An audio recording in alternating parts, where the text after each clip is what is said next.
Hey there, my friends. Stan Gray here with CRQ. Another interesting question that I've come across during my deconstruction process. I wanted to run it by you guys.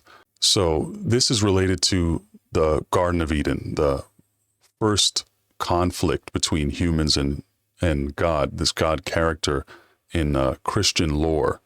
In Genesis 3, verse 22, God says, "The man has now become like one of us, knowing good and evil. He must not be allowed to reach out his hand and take also from the tree of life and eat and live forever." And that's why God banished Adam and Eve from the Garden of Eden. So basically, the problem was God didn't want human beings to live forever once they had acquired the knowledge of good and evil, because that would make them too much like God himself or themselves, or whatever way you want to phrase that. So one of the things I'm wondering is, why is it so bad for human beings to have the knowledge of good and evil to begin with?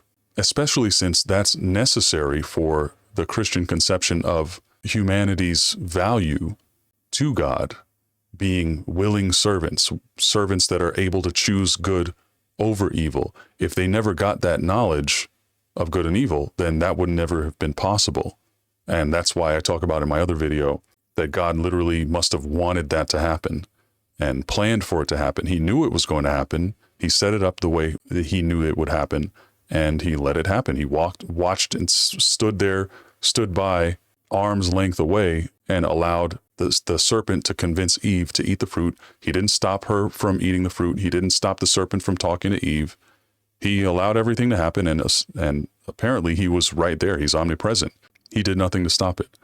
And here's the thing, though. This is the thing that really is kind of like glitching my brain a little bit. Now that humans do have the knowledge of good and evil, whereas previously he thought it was a problem for humans to have the knowledge of good and evil and then also be immortal, at the end of the day, the end game for God is for these people, the same descendants of these very people who ate the fruit and became enlightened in knowing good and evil. They're eventually going to live forever in heaven, right? So I'm just wondering, maybe you can, if you're a good and faithful Christian and a strong believer and very confident in your beliefs, maybe you can help me understand, why is it no longer going to be a problem in the future, after the end of days and after the rapture and all that stuff, when good and evil knowing human beings are going to be in heaven, living forever, or not even in heaven, on a new earth with new physical bodies, which many Christians believe are going to be immortal then. I mean, yes, I guess they would be the ones who chose God and defeated their sinful natures by accepting Jesus. I guess that would be the argument, and somehow that makes it okay for them to know good and evil and be immortal? Or is it that there's no longer going to be any such thing as evil, so people are going to have no choice but to be good and only know good, and then they'll be immortal, and that's the end game that God wants? I'm just wondering, you have to know good and evil to be able to choose God, but once you do choose God and then you die, you'll no longer be aware of evil and you'll just know good and you'll be immortal then. Is that the way it works? This is just another one of those weird things that when you really start thinking about it, the logic of it just seems so wonky and strange. And I wanted to put this question out there because I think it's important.